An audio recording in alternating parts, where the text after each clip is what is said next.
اللہ دیکھ رہا ہے۔ ناظرین، ایک دفعہ کا ذکر ہے۔ ایک گاؤں میں ایک شخص رہتا تھا۔ اس کا نام عبد الرحمن تھا۔ اس کے 3 بیٹے تھے، تینوں اپنے والد سے بہت محبت کرتے تھے۔ عبد الرحمن بھی اپنے بیٹوں سے بے پناہ محبت کرتا تھا۔ ایک مرتبہ عبد الرحمن نے اپنے تینوں بیٹوں کو بلایا اور ان کو ایک ایک سیب دیا اور کہا کہ اس کو ایسی جگہ جا کر کھاؤ جہاں تمہیں کوئی نہ دیکھ رہا ہو۔ جو ایسا کرنے میں کامیاب ہو گیا میں اسے انعام دوں گا۔ تینوں بیٹے والد کو اللہ حافظ کہہ کر اور ان سے دعائیں لے کر گھر سے نکلے۔ دوسرے دن عبد الرحمن نے پھر بیٹوں کو بلایا اور باری باری سب سے پوچھا۔ سب سے پہلے بڑے بیٹے عبداللہ سے پوچھا، کیا تم اس کو ایسی جگہ کھانے میں کامیاب ہو گئے جہاں تمہیں کوئی نہ دیکھ رہا ہو؟ عبداللہ نے جواب دیا، الحمدللہ ابا جان، میں نے وہ سیب ایک درخت کے پیچھے جا کر کھایا، وہاں مجھے کوئی نہیں دیکھ رہا تھا۔ پھر عبد الرحمن نے اپنے دوسرے بیٹے سے پوچھا، یوسف تم بتاؤ تم نے کیا کیا؟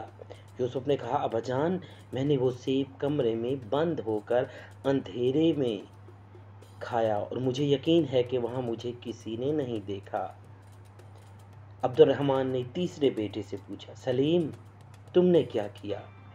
سلیم نے کہا، ابا جان میں نے کتاب اسماء حسنہ میں پڑھا ہے، اللہ کا ایک نام ہے البصیر، ہر ایک کو ہر حال میں دیکھنے والا۔ میں نے بہت سوچا اور تلاش کیا لیکن مجھے کوئی ایسی جگہ نہ ملی جہاں میرا اللہ مجھے نہ دیکھ رہا ہو۔ اللہ تو ہر جگہ موجود ہے، اس لیے میں یہ سیب نہ کھا سکا۔ عبد الرحمن اپنے سب سے چھوٹے بیٹے کی عقل مندی پر بہت خوش ہوا اور اس کو انعام دیا۔